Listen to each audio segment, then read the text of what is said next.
I was born in Indianapolis, Indiana, and my father got a call from the principal, an all-black school in Roper, asking my dad if he would come back home. My parents moved from teaching at desegregated schools in Indiana to back to segregated schools in Washington County to be a part of the army of people that would help desegregate schools.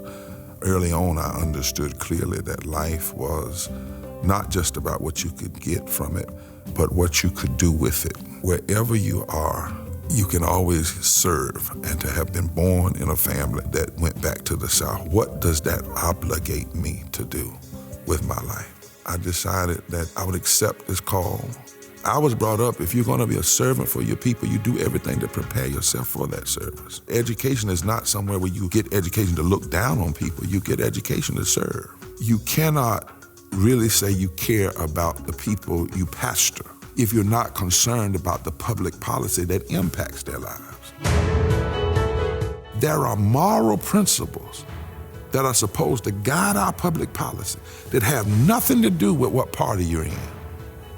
It has all to do with our deeper moral values. And whenever anybody, whether it's Democrat or Republican, are violating those principles, we need to stand up and challenge. We must shock this nation and fight for justice for all. You never know if the moment you're in is the moment when things will change, or the moment you're in is the moment that you're sowing the seeds for the change that will come, maybe even after you're gone. This is about right and wrong. This is about justice and injustice. What Moral Monday did was it broke through all of those preconceived notions in the South and in North Carolina.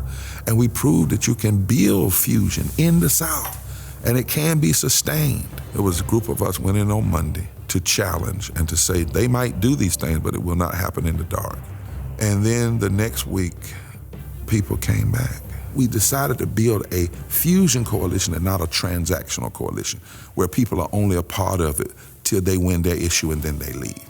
But then it grew to thousands, people of every race, creed, and color. And we came up with this mantra, forward together, not one step back. I love this state, even when I've struggled in this state. North Carolina is where I learned to walk. It's where I learned to talk. It's where I cut my preaching tooth. It's where my father's is buried.